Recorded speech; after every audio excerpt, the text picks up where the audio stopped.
Hello, everybody, and welcome to the WoBistDude podcast. I'm here today with Diego, and we're actually doing this on video too. So if you're listening, you can catch this one on YouTube. Now, Diego is my friend. He was my colleague and fellow student at one point. Spent a lot of time with him. He's from Peru. He's NGO master over here. He's done quite a bit. So Diego, please introduce yourself. Hello with everyone. My name is Diego Portugal del Pino. Long last name, but that's how it is in Spanish-speaking countries. As Mike said, I come from Peru, but in the last 4 years, I've been living in Europe. I started doing the master first in the Technical University of Munich with Mike, and then I lived 1 year in Rome, in Italy, and then lately I've been living more than a year in Berlin. And soon I will be moving to Spain. So I studied a master of, what's our master? Our master was sustainable resource management. Yeah. Sustainable resource management. And I'm right now working a lot in what is ecosystem services, nature-based solutions,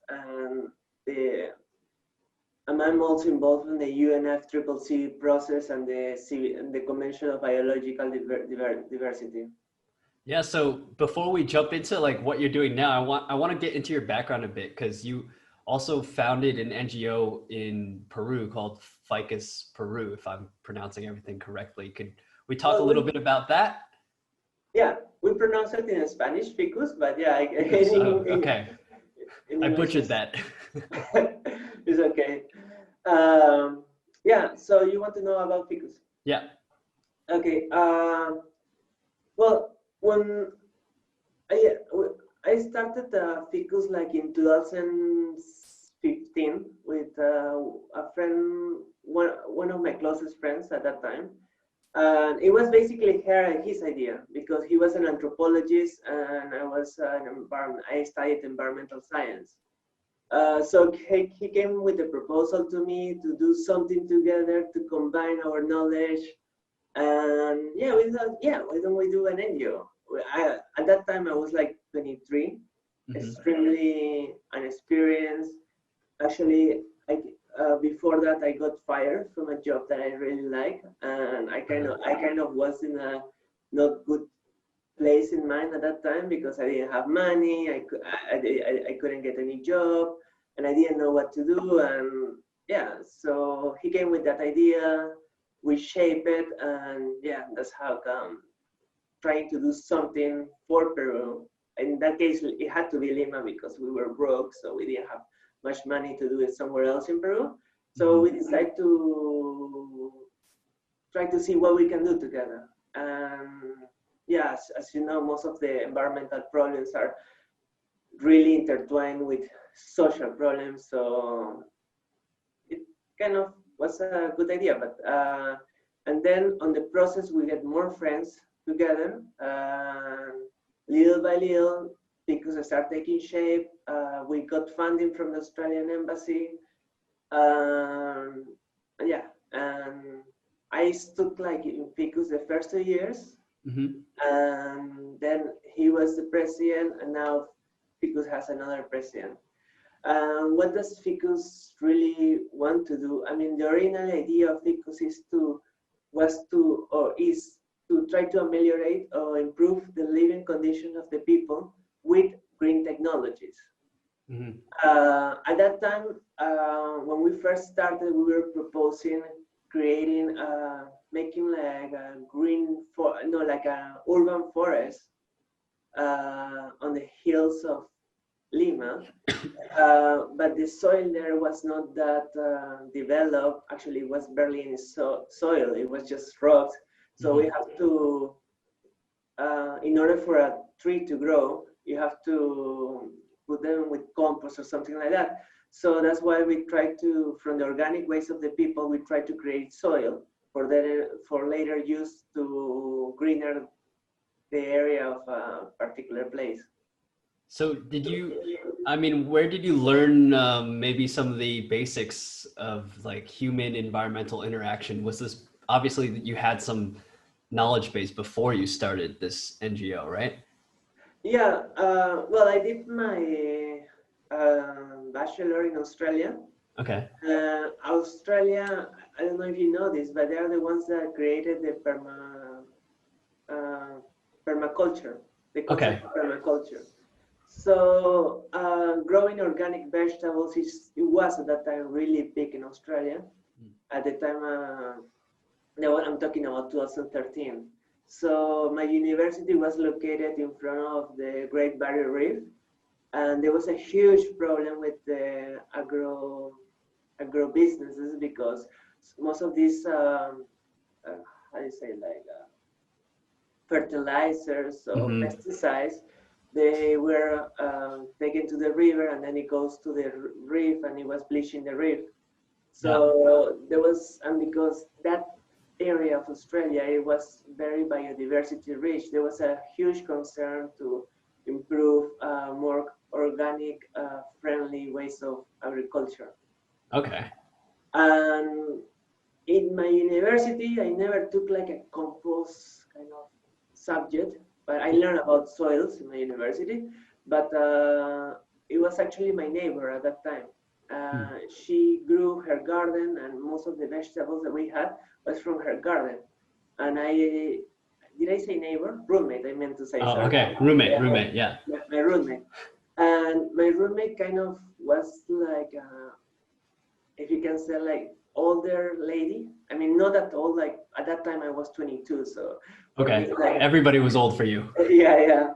So, and she was a single mom, and yeah, and she told me a lot about compost, vermicompost as well, which is using like worms, yeah, and the different types of fruits and vegetables. So it was a really cool experience, and surprisingly, I used all the knowledge that she gave me later on in my life. I remember when she was telling me about these things, I never expected to actually implement it, but you actually never know what you're going to use or you're not going to use. That's really cool, because it's like something outside of formal education that you like totally applied, you know, for this Ficus organization. Yeah, yeah, that was actually like one of, I think, surprises that you had in life. You know, I remember every time that she spoke me about compost and stuff like that, how to grow strawberries. She loved strawberries and stuff like that.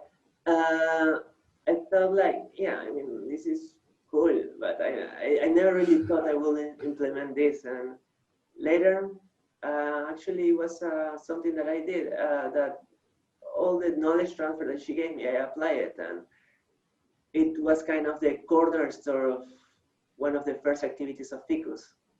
Solid. And do you know of any recent activities that they're doing, or what they've been doing maybe the past years or so? Yeah, I'm in contact with them.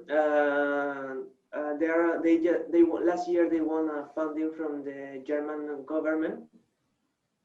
I think this year they're also winning one as well. So they're trying to implement like, the way I see it, there are more social projects than environmental projects. Most of the team there are like, they come from the social background now. Yeah. For example, the president, Nicole, she's a sociologist. So yeah, they're trying to implement right now social projects in the slums of Peru. Really cool. I don't know much about where they're heading in the future, but I know that they are heading somewhere. Yeah, and the actual president and the people that are there, like, I think they're doing a really cool job, and I'm happy to see that every time I hear or see a new video of Ficus, they are growing, and that's pretty cool to see that. Yeah, it's a really solid organization, like blending, you know, environmental, social topics. I want to jump to your other NGO now, Gaia liNc. I hope I'm pronouncing that one correctly. We gave an intro to this on WoBistDude with a video, but can you talk about this organization, why it was formed, maybe for people who are unfamiliar? Okay, so Yeah, I had the experience of Ficus when I came to Germany, and when I started the master program, I realized, or I saw there was a lot of potential among my friends, you know, and I don't know if you noticed this, but most of the Latinos that you met here in Germany, they're like, yeah, in Colombia things are like this, but I want to go back and try to do something for my country, or in Peru, in Ecuador, you know, like Cynthia. Cynthia had always Peru in mind. She Yeah. always wanted to work for Peru. So, and knowing that there's a lot of funding opportunities here in Germany, I thought like, why not try to create an NGO and use this, get this funding to implement the projects that we will like to do, all the new fresh ideas that we have. The problem that I see is like in most organizations, to really have like a decision, to have a decision maker position, it takes time. So I wanted to have Gaia, or the idea of Gaia was to create like a tool that we can implement the projects that we want in our territory. So that was the main idea, and that's why I told that first to, I think it was Valeria and to Cynthia. Uh, and they liked the idea. Both Valeria wanted always to do something in Ecuador, Cynthia as well. Like they all had the enthusiasm and to do it. And along the way, we started like growing our team with other members that wanted to, yeah, I want to use, to put my knowledge to something to work in Latin America. That's gonna be fine. And yeah, and that's how kind of Gaia started taking shape. And little by little, like, yeah, it happened. Yeah, I mean, when I look at the makeup of your team members, at least who I know from the team, it seems to be very interdisciplinary. So I'm wondering, like, what sort of projects are you going to move or leverage your expertise for? Well, that's one of the things that for us was a bit of a trick point, because as you say, we are very like, we have different things that we are interested on. Yeah. So what we try to do is like make like a brainstorm all the things that we feel an expert on, and try to canalize it into 3 topics. And for example, something that we both are interested in, everybody is interested in, and we can use it, is under the concept of ecosystem services. And so we try to start from using the concept of ecosystem services to apply to projects in the region. And yeah. Very solid. And I'm just wondering, you know, like you seem to know a bit about getting funding now after either struggling with it or actually getting it done for 2 organizations. Do you have any like tricks or tips for new NGOs? Like what should they know if they want to get funding for their organization? Like, are there inroads, things like this? Yeah, that's a trick question, because actually in Peru there were like there are now a lot of organizations like Ficus. And I was hearing a presentation of a youth NGO as well, like Ficus. Yeah.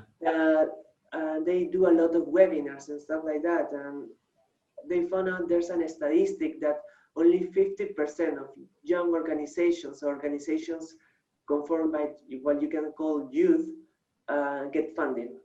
So I think this is a big problem among youth organizations. Yeah, they have the idea, but they cannot get the fundings.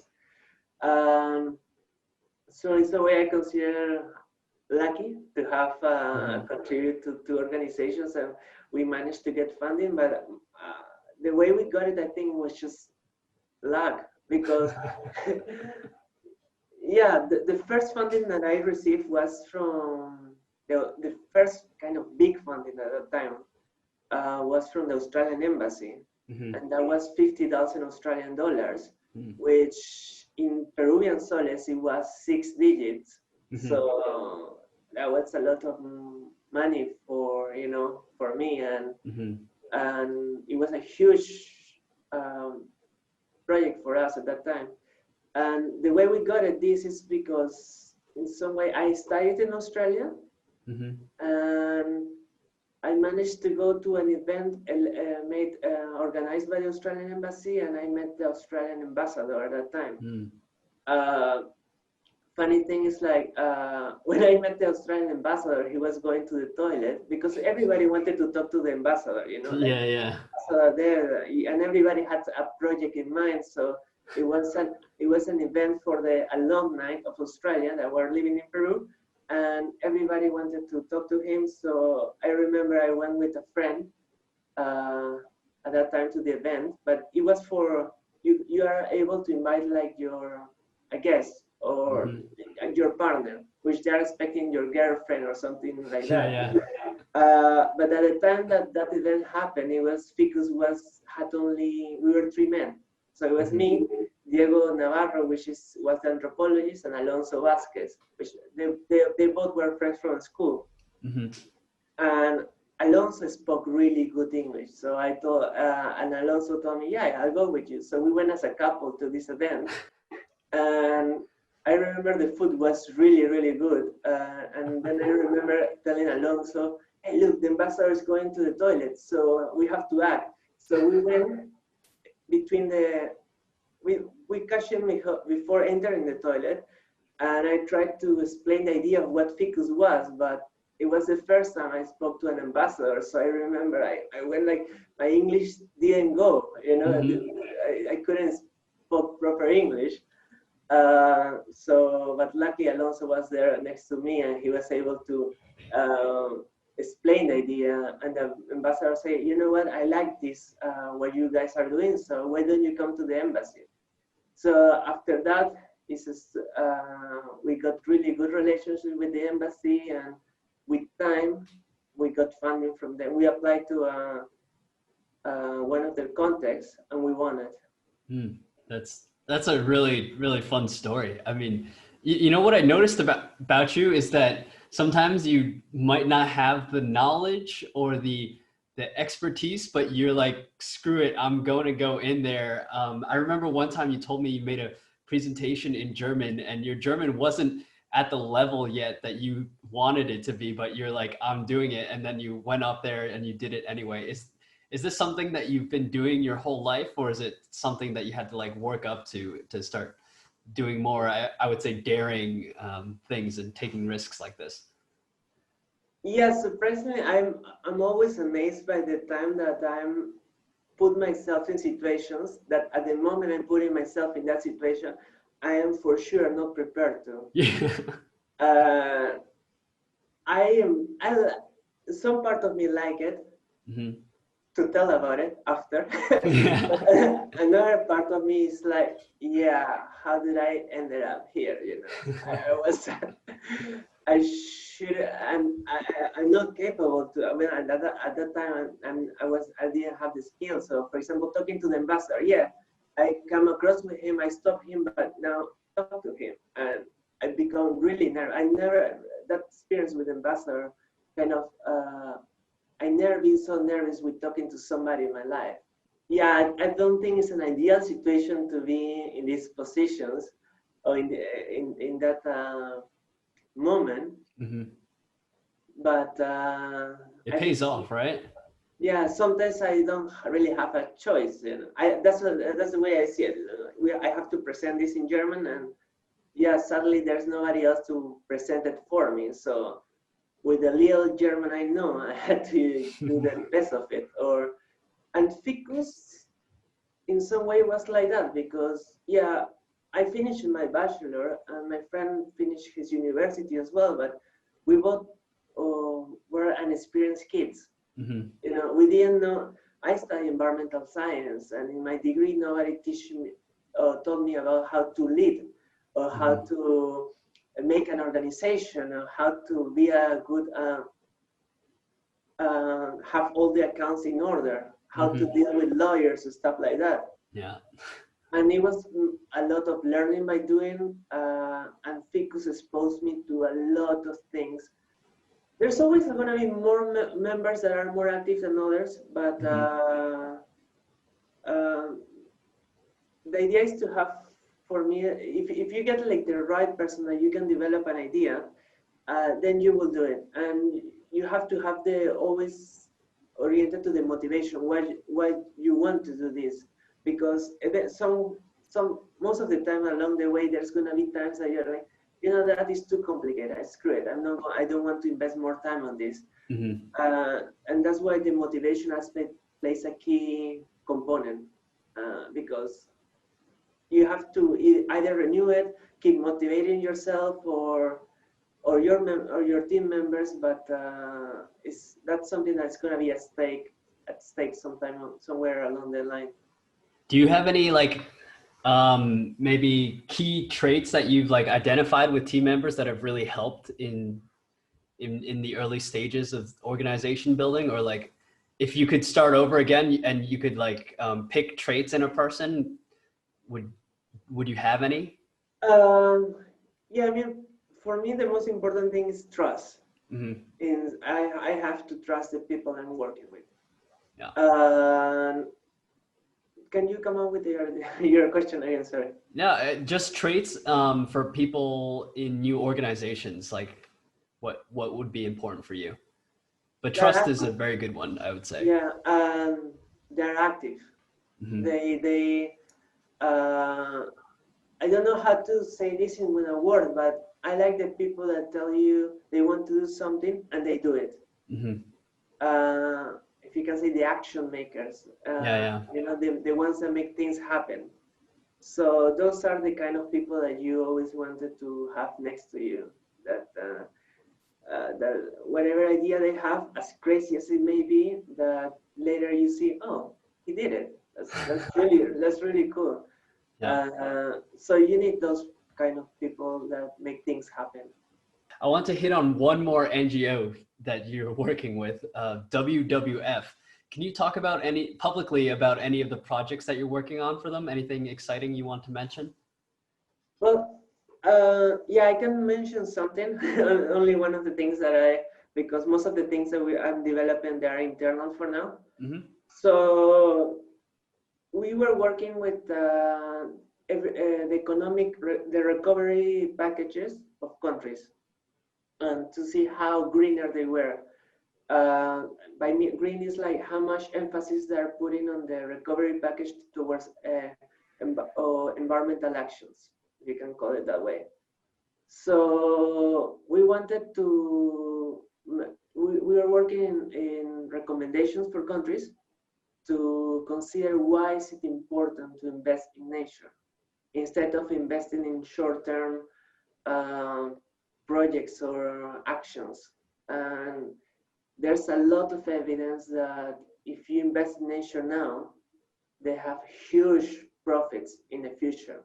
And the thing about nature is that it's kind of a commodity, or that increases their value with time, unlike other sort of investments.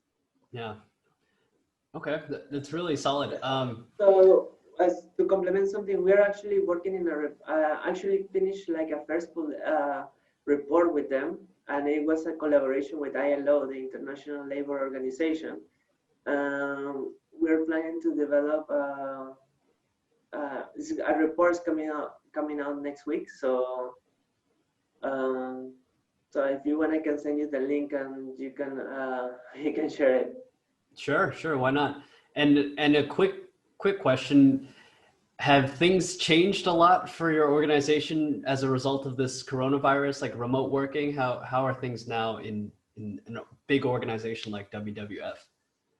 Well, the thing is that my work started was always online, even before Corona. So, for example, my bosses are mainly in Mexico, and yeah, so it hasn't been a big change. I think the biggest change was that Erin, my girlfriend, or fiancé now, she, yeah, that word is weird to say. She also has to stay indoors. So I think the biggest change was to work with, work with Erin like all the time, 24/7 in the house, and and learn how to be productive in that way. How are you adjusting? How do you feel about it now? I get used to it, but I miss having the interaction with colleagues, you know? I mean, like talking about my colleagues, something other than work. Yeah. I miss that. But on the other aspect, I really like the work I'm doing in WWF. I feel really happy in that organization. So it's kind of a trade-off, you know? And also because of Corona, probably I already would have met my colleagues, but because of Corona, we are not traveling. Like most of, there was like a ban for traveling and to all events. And in some ways good, because I think people realize that a lot of this conference can be done online. It's actually better because more people could attend and more people can witness all the knowledge that is being developed, and yeah. Okay, and I want to jump back to a second, kind of related to your work with WWF, but most environmental organizations, I'd say, are working on this in one degree or another, but it seems like there needs to be a change for people to think more long-term economically, either for governments or companies, in order to get these environmental benefits. Do you have any opinions on how we can get more people, either on an individual level or on a large scale, to think long-term about, you know, how they interact with the environment? Big question, I know. Yeah, I noticed that, for example, Greta, the movement that she started, I know a lot of people that they study environmental science that actually don't really like Greta, and that's Okay. but something that you cannot deny about her. I'm not a big fan or opposed to her, but if I have to give something to her, like she started a change, and that change, like putting more pressure on climate change, had made, I seen like a lot of banks or development or organizations have shifted their speech towards more environmental actions. So in some way, investors are considering heavy or are putting more attention on environmental investments. So I think that a change is happening. The thing is like, and the change will happen. Probably the problem is about the change is not going as fast as the science tells us it has to go. You know, most of these to change kind of a key aspects of the economy cannot happen from one day to another. And a lot of country has plans, but towards 2050. Yeah, so, that's a long timeline. Exactly, and technically we have to change the way we see the economy in these 10 years or 9 years now. So I think that's the biggest problem, how fast we can go through to this transition. Because even though a ruler have, or like a president have all the willingness to be more environmental conscious or like greener the economy, I think it's really hard to change it from one day to another. And that's kind of a really key aspect. Yeah. I mean, I don't know if before working for WWF, I wasn't really involved in climate change aspects or related work, but now that I'm more involved with climate change, it's like you realize the more you read about it, the more you hear about, the more depressing it goes.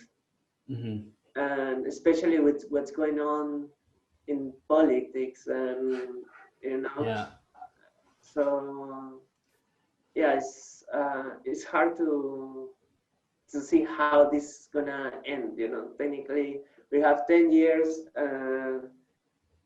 We still are not taking the right measurements to greener the economy as we should. It's a tough question. I think we'll be trying to answer this for, I don't know, I don't want to say the rest of our lives, but at least the next 10, 20 years working on this. So I want to talk about maybe something less depressing or less challenging. I don't know how to phrase this, but I've from what I've seen, I like your style of leadership. I've working with different people. From what I've observed, I would say you're pretty competitive and ambitious, but you do so without being a complete dick, to say this plainly. And you seem to be a good listener. So I'm wondering how you kind of achieve this balance. Is this something that you've had to learn the hard way, or is this something somebody taught you along the way when working with people? No, I think I had to learn the hard way. Uh-huh. As I mentioned, like when I started, for example, the first time I had a leadership position, I think it was with Ficus, Uh-huh. which is not playing soccer, because I think sports also, like team sports like soccer, develop some form of leadership. I was never the captain of the soccer team, but I was somehow a good player. And because I think as playing soccer, like being a good player is like you also encourage people to play good. You know, like how you play can encourage others to play like you. Yeah. Or the passion that you are, or the willingness you want to win. I saw that in soccer. It's like can really make get the best out of your whole team.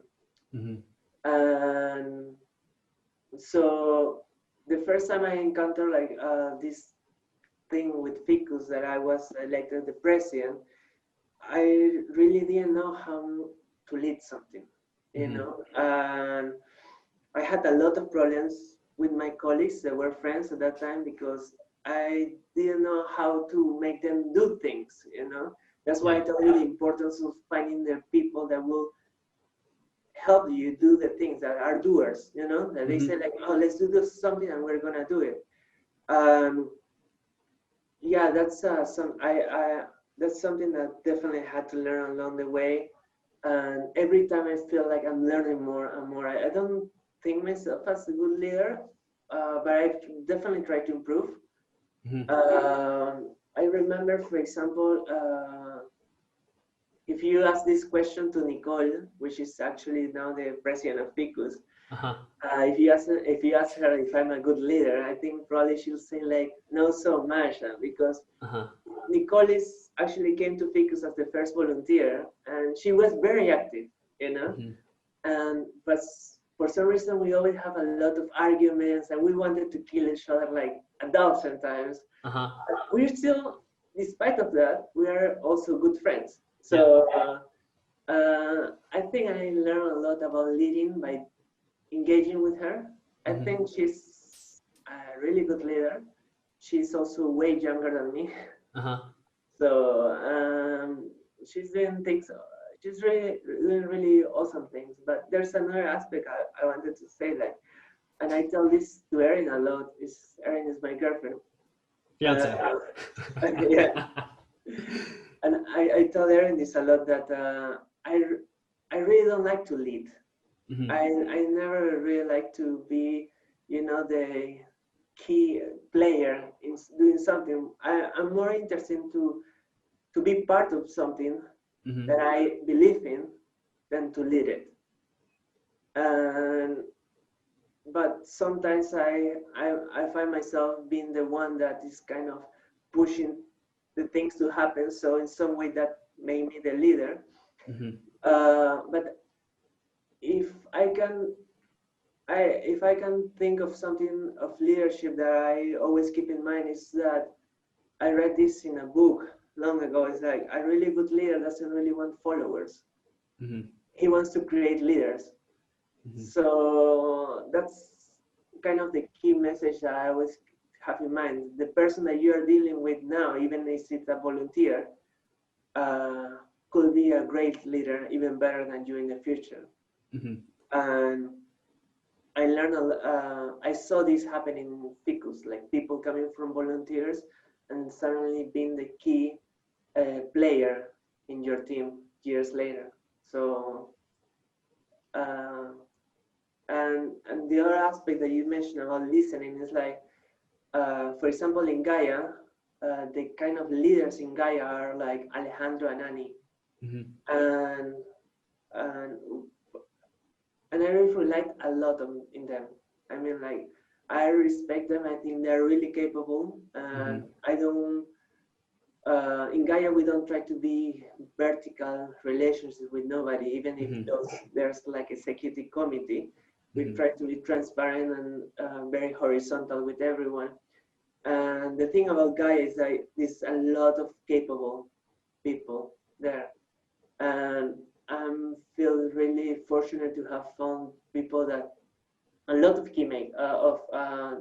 doers, you know. And if I can compare Gaia and Ficus, it's like with Ficus we were an experienced kid who didn't know how to do things happening. That's not the situation of Gaia. And yeah, and I think that the people in Gaia are kind of help you a lot to be if you can say, good leader. Yeah, I could definitely see it. You know, that you helping people grow and then helping them be better leaders. It makes your job, your life a bit easier. Yeah, definitely. I think listening is good. The other thing, like, in an important aspect is like, I don't know if you experienced this in the US, but in Peru, that one of the biggest difference between Australia and Peru was like, in Australia, it was okay to say, I don't know how to do things, even if you were the leader. Yeah. In Peru, I found out that people always have to know about things. It's better to say, like, you know something even though you don't, than saying, I don't know. Because saying, I don't know I think it's a trait of weakness. I think you've told me a bit about this, yeah. Yeah, so I saw that in Peru, people say, yeah, they always will be opinionated about everything. I think it's important to know that you sometimes don't know the answer to everybody. And being a leader doesn't mean like you should know everything. Yeah.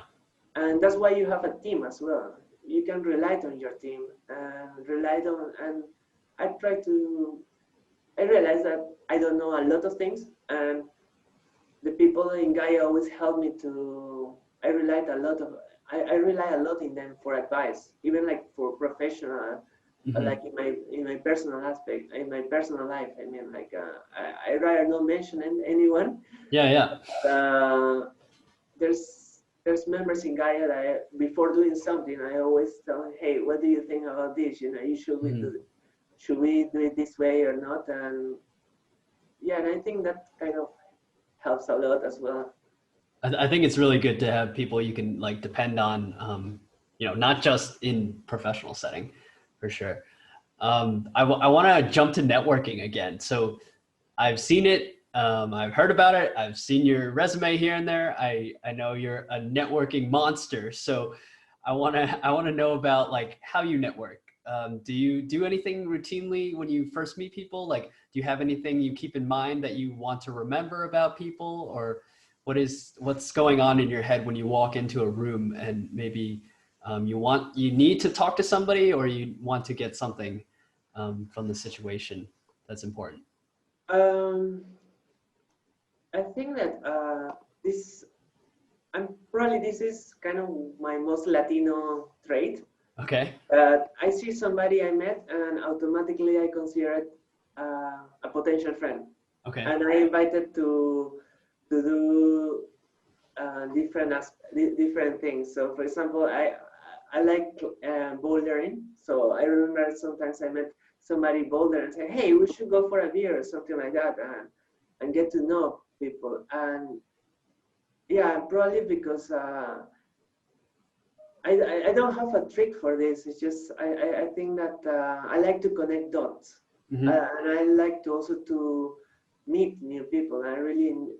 Probably that's the thing I miss the most about my online work, is that I don't have the chance to meet new people, and that's something I really enjoy when I was in Rome. And there was always people coming, and every week you met somebody new, and they have really interesting backgrounds, and whatever they tell me, I try to connect the dots. Sometimes it works, sometimes it doesn't. Like for example, Gaia. Like I met the people in Gaia for 4 years now. That's a lot of time. But Gaia only happened like 1 year ago. So you know, I don't think I have a secret for this, but I think the key thing is like I'm interested to hear the people's or the person I pick with backgrounds, where they come from, what they want to do. I like to talk to people about ideas, something that they want to develop.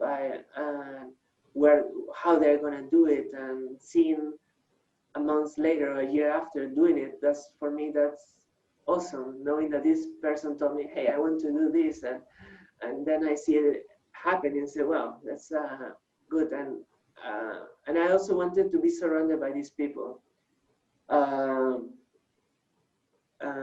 Yeah. Yeah, cool. I to sum it up, I would say like action and interest are two really key things that I'm picking up from you, or that I've picked up from you from our time knowing each other.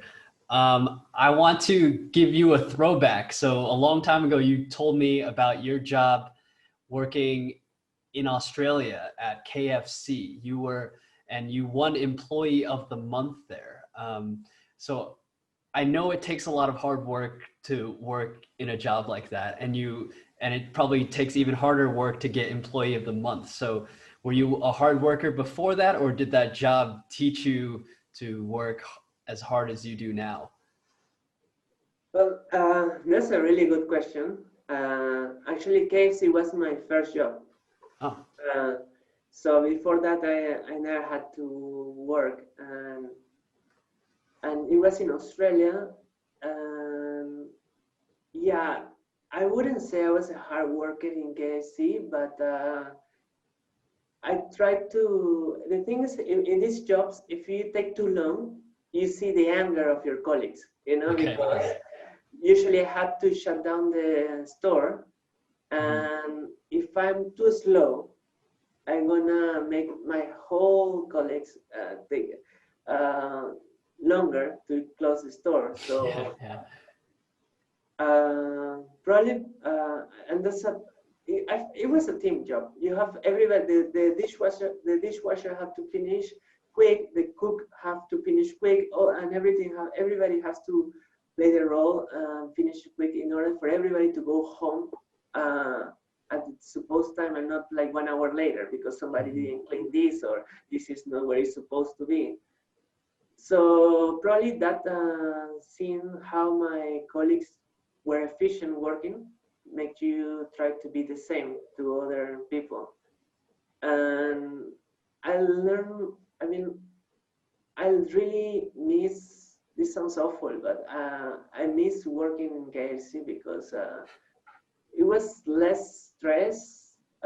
Times where it was a time that I don't know, very relaxed. Of course, sometimes the store was really busy. Yeah. But it wasn't that bad, to be honest. And I enjoy working with my colleagues. I was there for 2 years, and yeah, I think it's something interesting about KFC is like you never expect KFC to run out of chicken. But they do, huh? We did a couple of times, and explaining to customers, hey, we don't have chicken. That was something. They got angry, I assume. No, they asked, what do you have? I said, well, we have salad. But nobody goes to KFC to eat salad, you know? It's true. And seeing the expression of the customer saying like, that was priceless. But also, if I can tell you, I learned something about KFC.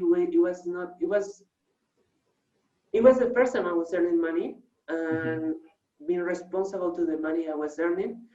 More important, working in KFC gave me the tools to do something that I think changed my life, which was like going to South Africa. And going to South Africa was something that when I returned from that trip, the first thing I say is like, I quit KFC. I quit KFC and I found a job somewhere else.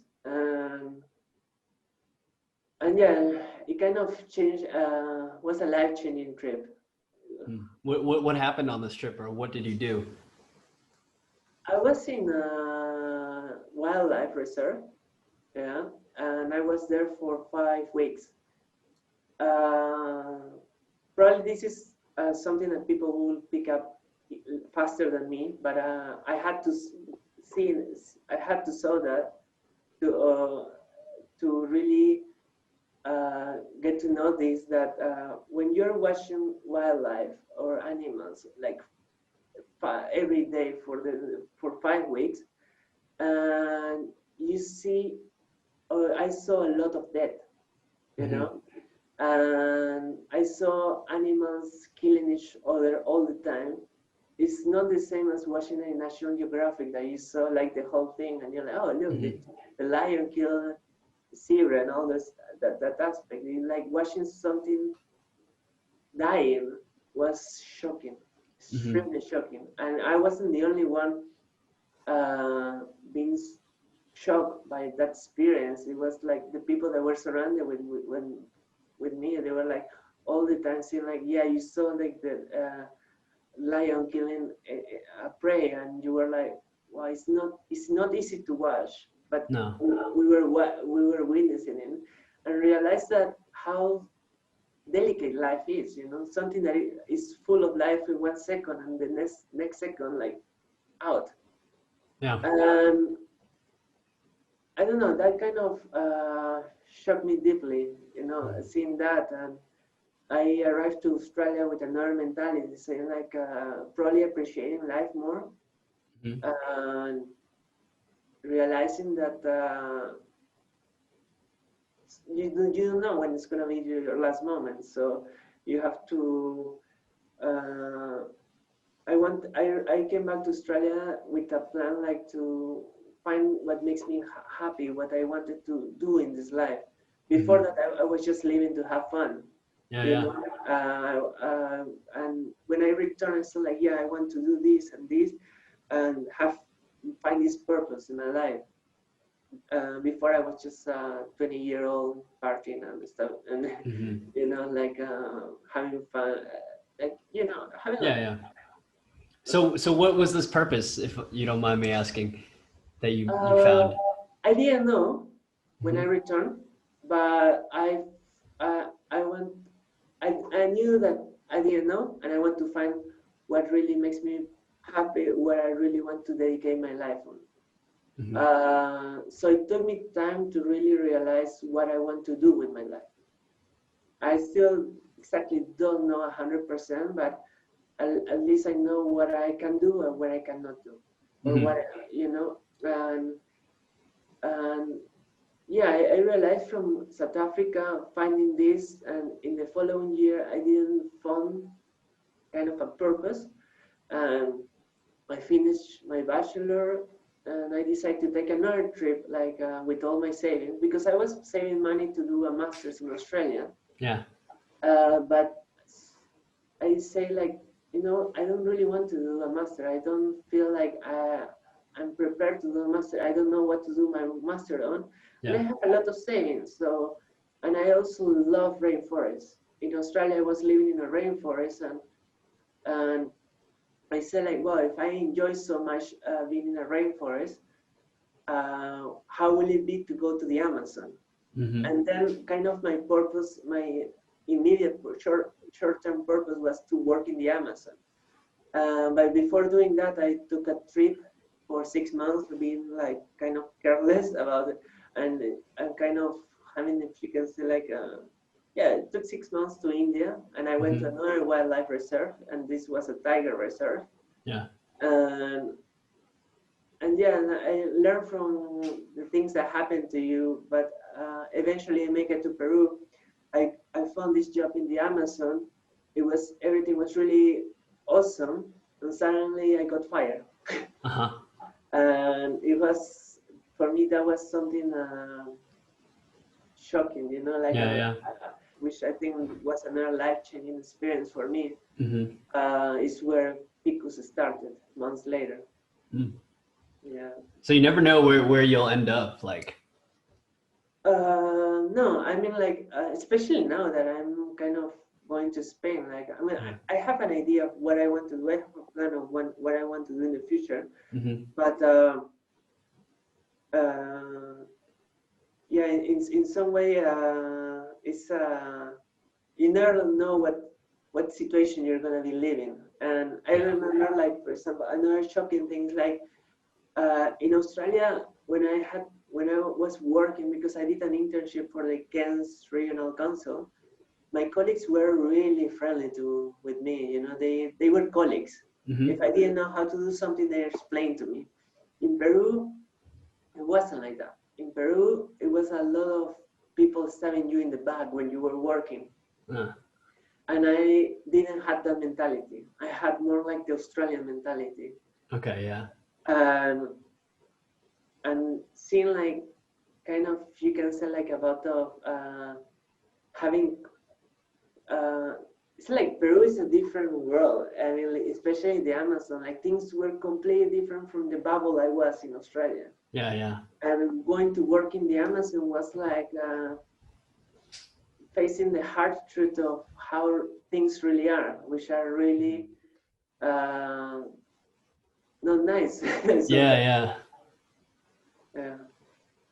Okay. I don't know how to transition to this next part, but we're going to move to the brain teasers and the fun personality questions. So I want you to name an individual that you admire and tell us why this person inspires you. Okay. Actually, I don't have a person that I don't know that I don't admire. That I admire. Sorry. It's like I usually admire a lot of my friends.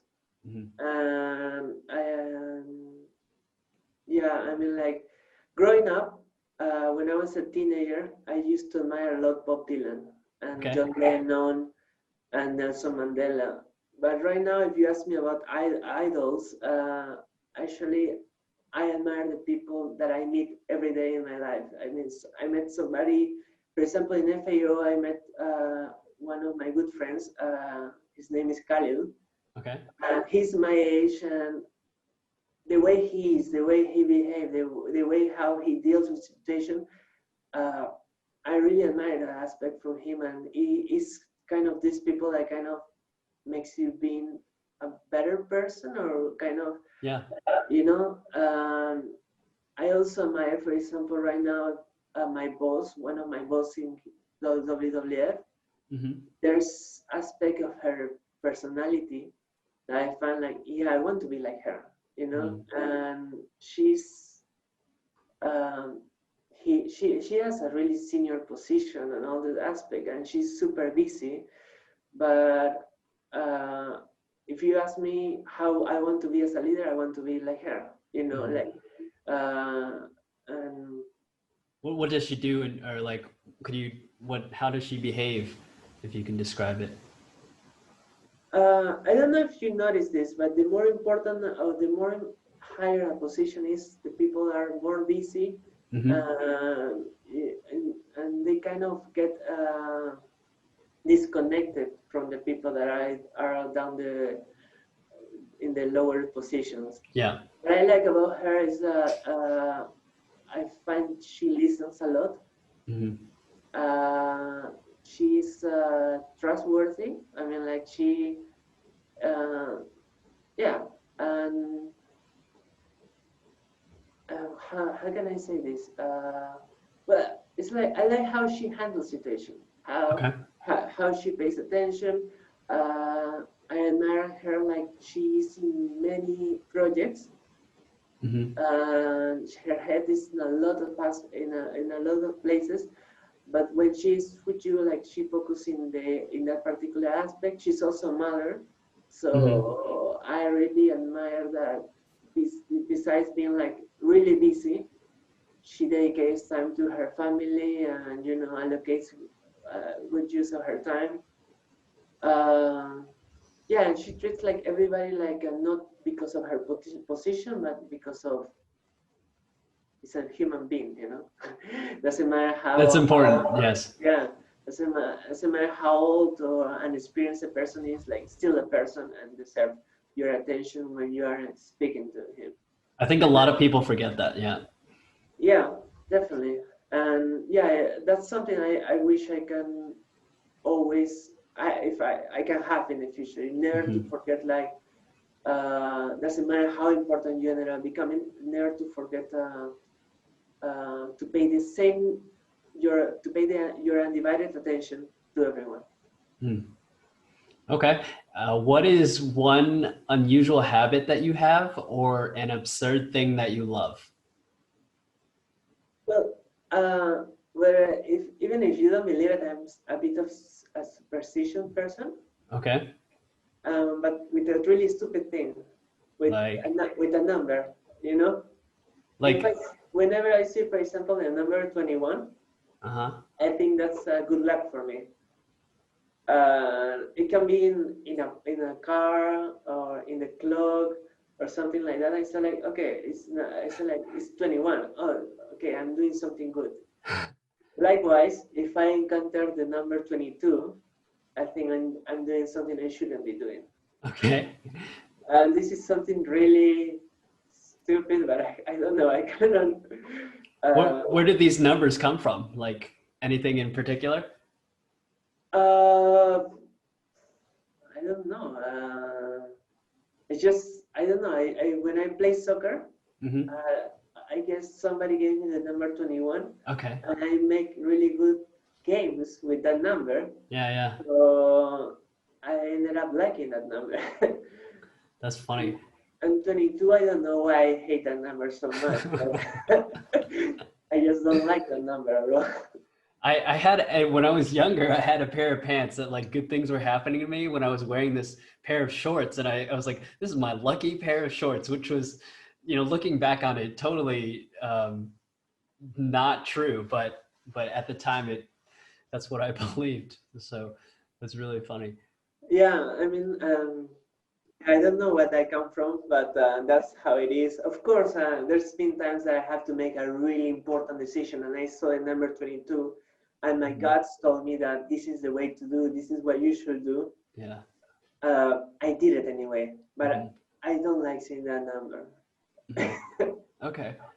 Yeah, I also have another one. I used to knock on wood all the time, Yeah, but sometimes now there's not wood, there's like synthetic material. So in my mind, sometimes I will imagine a tree and imagine like knocking on that wooden tree. So I always have it with me if I need to knock on yeah. wood. I used to have that one as well in Peru, like Uh-huh. knock on wood, until I moved to Munich. Because in Munich, for example, has been I had like a lot of occasions. I said touch wood, and Yeah, there's yeah. not wood around you.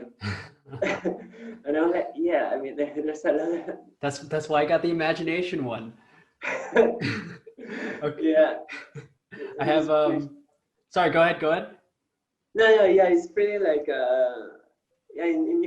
Actually, living in Munich has made me stop saying this touch wood because usually there's not wood around you, so Yeah. Yeah, that's true. I mean, some places better than others, but yeah, a lot of streets, urban scenes here. All right, I want to jump to a brain teaser now. So this one completely stolen from Reddit. I saw it a few days ago, but I figured I would like to hear your answer for this question. So you need to hide a paperclip anywhere in your apartment, and a police investigator is going to have 24 hours to search for it and try to find it. So, where would you hide this paperclip, this tiny object, to keep it from being found for 24 hours by a it has professional? it has to be in your apartment. Yes, it's in anything, anywhere in your apartment. Um, well, that's a tricky question, but I don't know. I'm usually really good hiding things. Okay, Uh, Probably I'll hide it within food. within You know, food. somewhere like yeah, not in a hidden corner because probably that's where he will look at it. Hmm. But I will probably something obvious, but so obvious that probably he won't pay attention to it. What kind of foods? Like inside a pickle or something, or what? Well, depending what it is. For example, yeah, depending what it is. But if it's something I can put I can mix it within a plate or something like that, I will put it there. Okay. For example, like my apartment right now is really tiny. Well, it's not. Well, it's small. Mm-hmm. Enough for well, it's small for more than 2 people. Yeah. But usually, like I had to hide things from her, like chocolates or stuff like that. Uh-huh. And she was when we moved here, she was pretty confident I could not hide anything here. Uh-huh. But even though she looks for it all the time, she will never find one things I I hide. For example, like chocolates, even like her birthday present, I Mm-hmm. hide it here, and it was sort of huge, and she never noticed it. So I think like I could make them.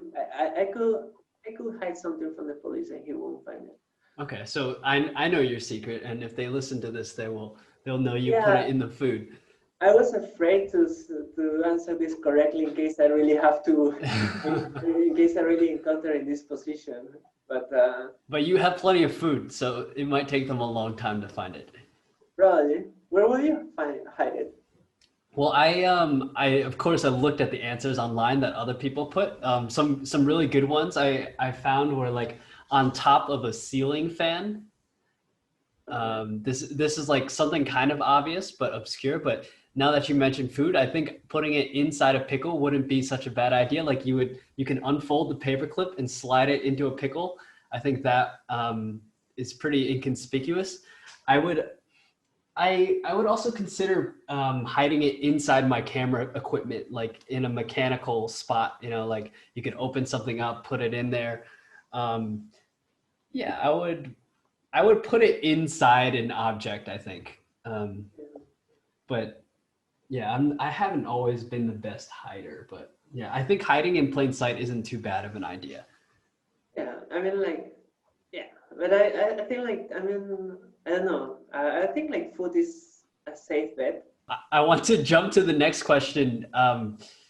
Could you, maybe you already talked about this at some point, but could you name one investment of time, money, or effort into something that really paid off for you later on? Yeah, Ficus. Ficus.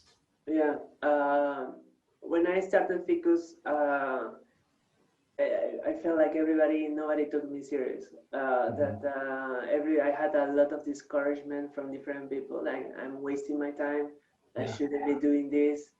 But luckily, Diego Navarro and Alonso, which are the people I started Ficus with, they believe in this. And I mean, that's why I tell you the importance to have people that can go with you through unmotivated times. Mm-hmm. And especially because family, other friends told me, yeah, you're just wasting your time. You know, this is what you're doing is stupid. It's not worth it. It's blah blah blah blah. And hearing these comments often eventually pays off and makes you also discouraged about doubting your idea, doubting if this is really worth it. Mm-hmm. And that's why I mentioned motivation is really important.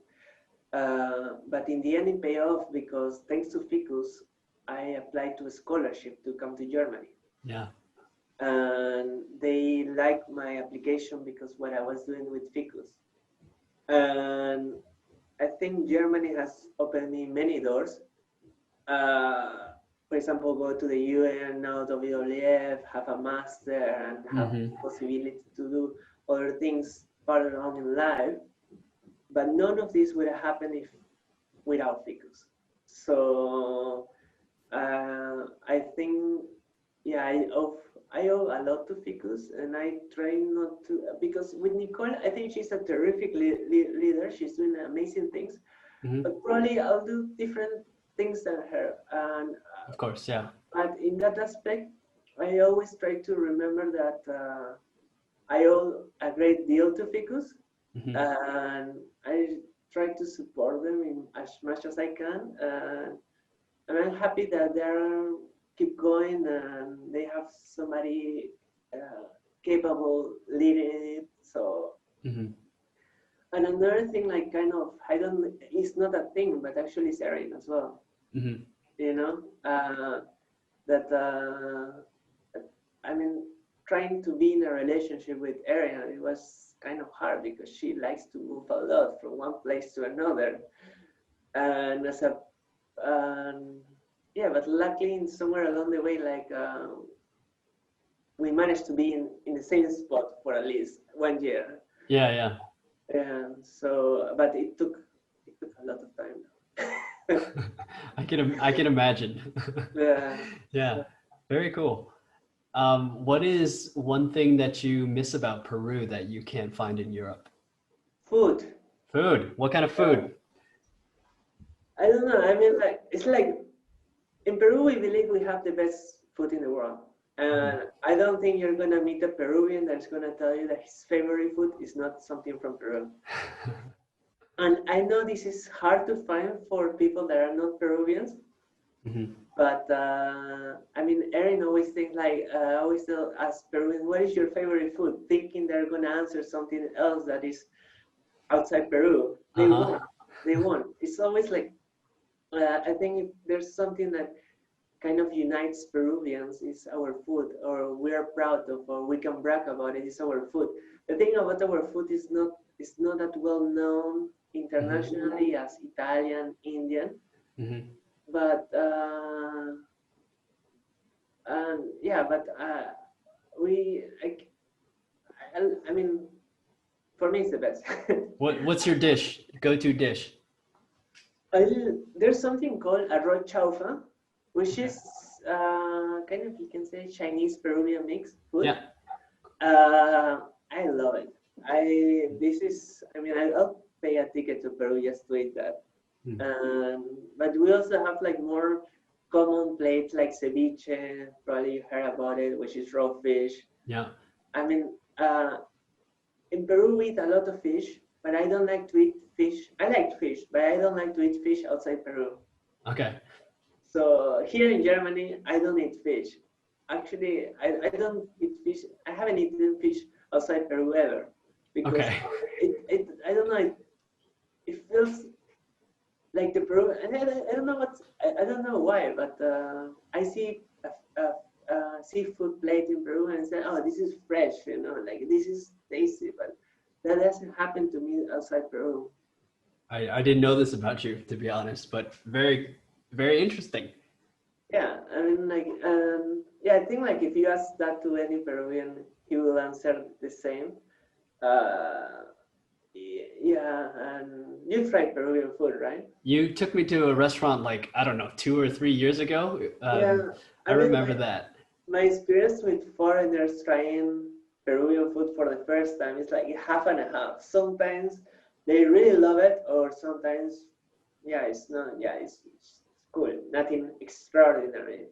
I think my palate is pretty open. If it's like salty and fried, I'm usually in, or if it's meat, sorry, environmentalists, but I love eating meat. Yeah. Yeah, this is the thing about also Peru. Like, I try to avoid eating as much meat as I can, but we eat a lot of meat. Cow. Yeah, we eat a lot of our food comes from chicken and cows. So I see. So yeah. Okay, so I'll jump to the next question before we get you in trouble. If I gave you 500 euros right now, what would you do with it? Keep in mind, I'm not going to actually do this, so. I think, well, either like I'll save it, but if you want me to use it right now, I'll try to invest it in Gaia. Okay. I think that in Gaia, we need sometimes in our communication aspect, we are not that strong on it yet. We're working on it, but it's really hard because communication demands a lot of time. Yeah. So, and I think communication is the aspect of the organization that people can know what we are doing. So if any NGO had a weak communication program, I think it's a problem. For example, if I can tell a difference between FAO and WWF, it's like in FAO, you compare the websites of FAO and WWF.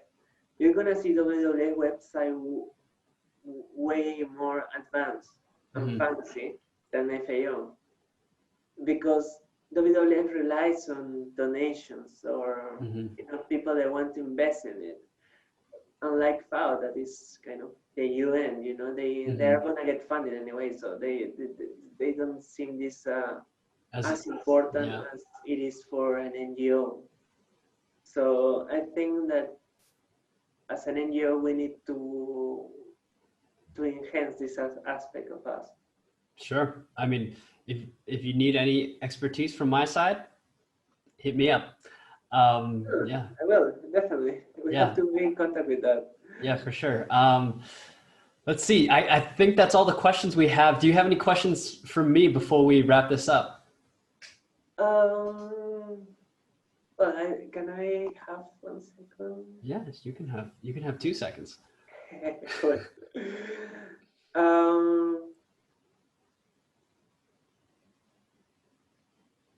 Well, I think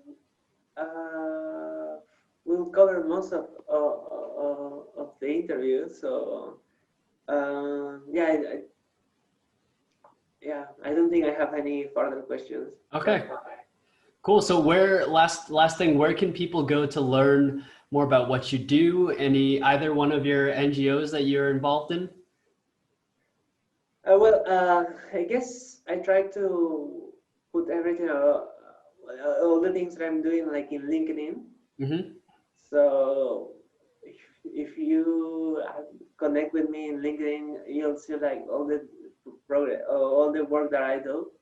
But also, if you want to know about Gaia, you can go to the social media of Gaia, like in Facebook, to our website. Ficus, I'm not that actively involved with them. I talk to them every day though, but not every day, like once every 2 weeks. But you can go also to Ficus website, and Okay, so for those listening, I will also include some of these links in the description or the show notes. And if you enjoyed this podcast, please feel free to like it, share it, give us a rating, and we hope to see you soon. Bye-bye. Thank you.